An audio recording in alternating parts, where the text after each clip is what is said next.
Hello everybody, today's story is The Smartest Giant in Town. George was a giant, the scruffiest giant in town. He always wore the same old pair of brown sandals and the same old patched up gown. "I wish I wasn't the scruffiest giant in town," he said sadly.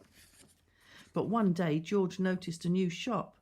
It was full of smart clothes, so he bought a smart shirt, a smart pair of trousers, a smart belt, a smart stripy tie, some smart socks with diamonds up the sides, and a pair of smart shiny shoes. "Now I'm the smartest giant in town," he said proudly. George left his old clothes behind in the shop. He was about to go home when he heard a sound. On the pavement stood a giraffe who was sniffing sadly. "What's the matter?" asked George. "It's my neck," said the giraffe. "It's so very long and so very cold. I wish I had a long warm scarf." "Cheer up," said George, and he took off his stripy tie. "It didn't match my socks anyway," he said as he wound it round and round the giraffe's neck. It made a wonderful scarf. "Thank you," said the giraffe. As George strode towards home, he sang to himself, "My tie is a scarf for a cold giraffe, but look me up and down, I'm the smartest giant in town." George came to a river. On a boat stood a goat who was bleating loudly. "What's the matter?" asked George. "It's my sail," said the goat. "It blew away in a storm. I wish I had a strong new sail for my boat." "Cheer up," said George, and he took off his new white shirt. It kept coming untucked anyway, he said, as he tied it to the mast of the goat's boat. It made a magnificent sail. "Thank you," said the goat. George strode on, singing to himself, "My tie is a scarf for a cold giraffe, my shirt's on a boat as a sail for a goat, but look me up and down, I'm the smartest giant in town." George came to a tiny ruined house. Beside the house stood a white mouse with lots of baby mice. They were all squeaking. "What's the matter?" asked George. "It's our house," squeaked the mother mouse. "It burned down and now we have nowhere to live. I wish we had a nice new house."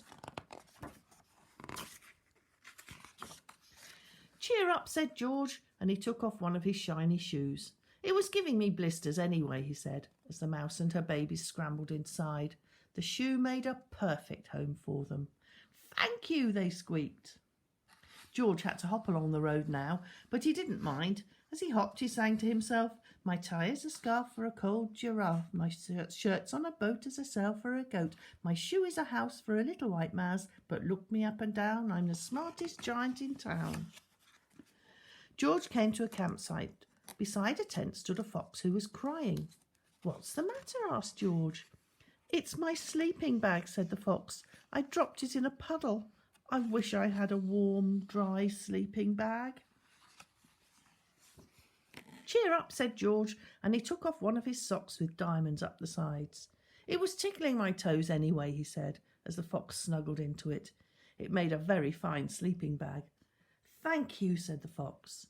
George hopped on, singing to himself, "My tie is a scarf for a cold giraffe, my shirt's on a boat as a sail for a goat, my shoe is a house for a little white mouse, one of my socks is a bed for a fox, but look me up and down, I'm the smartest giant in town." George came to a squelchy bog. Beside the bog stood a dog who was howling. "What's the matter?" asked George. "It's this bog," said the dog. "I need to get across, but I keep getting stuck in the mud. I wish there was a safe, dry path." "Cheer up," said George, and he took off his smart new belt. "It was squashing my tummy anyway," he said as he laid it down over the bog. It made an excellent path. "Thank you," said the dog. The wind started to blow, but George didn't mind. He hopped on, singing to himself, "My tie is a scarf for a cold giraffe, my shirt's on a boat as a sail for a goat, my shoe is a house for a little white mouse, one of my socks is a bed for a fox, my belt helped a dog who was crossing a bog, but my trousers are falling down, I'm the coldest giant in town." Suddenly George felt sad and shivery and not at all smart. He stood on one foot and thought, "I'll have to go back to the shop and buy some more clothes," he decided. He turned round and hopped all the way back to the shop. But when he got there, it was closed. "Oh no," cried George. He sank down onto the doorstep and a tear ran down his nose. He felt as sad as all the animals he'd met on his way home. Then out of the corner of his eye he saw a bag with something familiar poking out of the top. George took a closer look. "My gown," he yelled. "My dear old gown and sandals." George put them on. They felt wonderfully comfortable. "I'm the cosiest giant in town," he cried, and he danced back home along the road. Outside his front door stood all the animals he'd helped. They were carrying an enormous present. "Come on, George," they said. "Open it." George untied the ribbon. Inside was a beautiful gold paper crown and a card.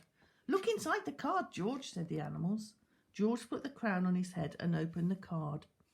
"Your tie is a scarf for a cold giraffe. Your shirt's on a boat as a sail for a goat. Your shoe is a house for a little white mouse. One of your socks is a bed for a fox. Your belt helped a dog who was crossing a bog.